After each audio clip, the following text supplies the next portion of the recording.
అందరికీ నమస్తే. నేను మీ Shweta. Welcome to Tanvika kitchen. Tanvika కిచెన్లో ఈరోజు స్పెషల్ బీరకాయ తొక్కు పచ్చడి. అందరికీ ఇష్టమైన ట్రెడిషనల్తో బీరకాయతో తొక్కు తీసి ఇలా చట్నీ చేయబోతున్నాను.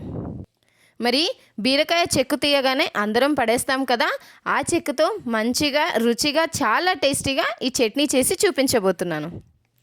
ఆ పడేసే దాని నుంచి ఆ చిక్కుతో ఇంకా కొద్దిగా టిప్స్ చేరుస్తూ మంచిగా ఈ రెసిపీని చేసుకోవచ్చు.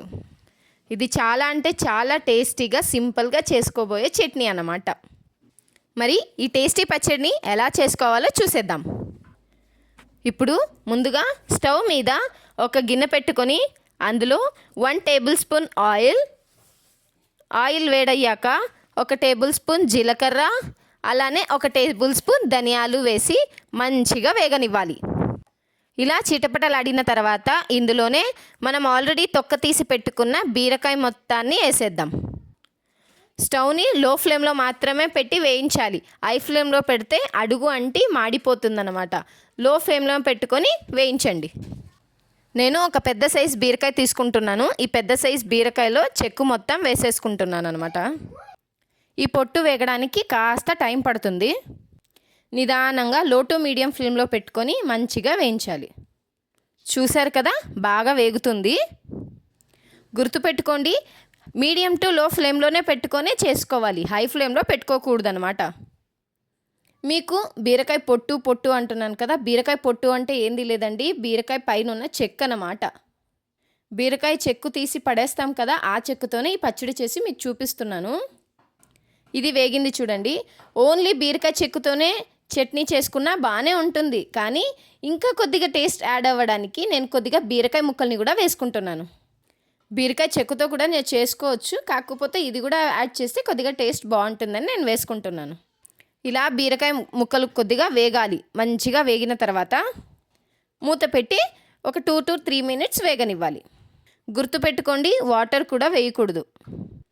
చూడండి, బీరకాయ ముక్కలు కొద్దిగా మంచిగా వేగాయి కదా, ఆయిల్ సపరేట్ అవుతూ ఉన్నాయన్నమాట. ఇప్పుడు మీకు 1 టేబుల్ స్పూన్ ఆయిల్ సరిపోదు అనుకుంటే కనుక ఇంకొక టేబుల్ స్పూన్ ఆయిల్ యాడ్ చేసుకోవచ్చు అనమాట. వేసుకుంటే చక్కగా మగ్గుతాయి, చక్కగా వేగుతాయి కూడా. ఇలా ఇవన్నీ మగ్గిన తర్వాత ఇందులోనే 2 మీడియం సైజ్ టమాటో ముక్కల్ని కూడా వేసుకుంటున్నాను. అలాగే దీంతో ఒక 4 నుంచి 5 పచ్చిమిరకాయ ముక్కల్ని వేసుకుంటున్నా. ఇప్పుడు వీటిని కూడా బాగా కలిపి ఫ్రై చేసుకుందాం. మూత పెట్టి ఫ్రై చేసుకోండి. ఒక 2 మినిట్స్ దాకా వెయిట్ చేసుకోవాలి. చూడండి, ఇప్పుడు మగ్గింది కదా. ఇలా మగ్గిన తర్వాత ఇప్పుడు దీంట్లో కాస్తంత పసుపు, 1/2 టీ స్పూన్ పసుపు, అలానే 1/2 టీ స్పూన్ ఉప్పు వేసుకుంటున్నాను. ఉప్పు 1/2 టీ స్పూన్ సరిపోతుంది. అలానే పసుపు కూడా 1/2 టీ స్పూన్ సరిపోతుంది. పసుపు అనేది ఎక్కువ వేసేస్తే అది చేదు వచ్చేస్తుంది అన్నమాట. అలానే 1/2 టీ స్పూన్ చాలు. ఇంకొక 2 మినిట్స్ పాటు మళ్ళీ మంచిగా కలిపేసుకొని పెట్టేసుకుందాం. చాలా క్విక్గా, సింపుల్గా, చాలా ఈజీగా చేసుకునే రెసిపీ ఇది. చాలా చాలా రుచిగా ఉంటుంది. మీరు ఇంకోసారి ఇంట్లో ట్రై చేసి చూడండి. ఇంట్లో వాళ్ళు మెచ్చుకుంటారు, అంత బాగుంటుంది టేస్ట్. చాలా అద్భుతంగా ఉంది అంటారు ఇంట్లో వాళ్ళు. ఒకసారి చేసి అందరికీ సర్వ్ చేయండి. అందరి మెప్పులు మంచిగా వస్తాయి. ఇప్పుడు ఉప్పు వేసుకొని కలిపేసుకున్నాం కదా.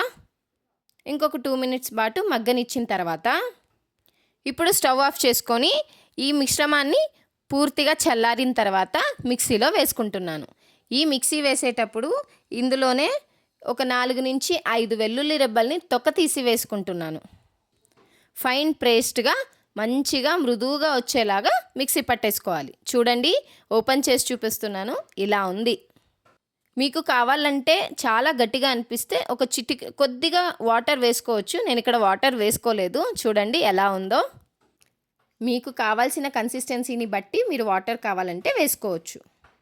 నేను ఇక్కడ గ్రైండ్ చేసుకునేటప్పుడు 1 టేబుల్ స్పూన్ మాత్రమే వాటర్ వేసాను అనమాట. మీరు కావాలంటే వేసుకోవచ్చు, లేదంటే లేదు. చాలా వాటర్ దీంట్లో యూజ్ చేయకూడదు. ఇలా అంతా అయిపోయిన తర్వాత దీనికోసం పోపు సిద్ధంగా చేసుకుందాం. ఇప్పుడు స్టవ్ మీద ప్యాన్ పెట్టుకొని ఇందులోనే 1 టేబుల్ స్పూన్ ఆయిల్, శనగపప్పు, ఆవాలు, జీలకర్ర వేసుకొని మంచిగా వేగనిద్దాం.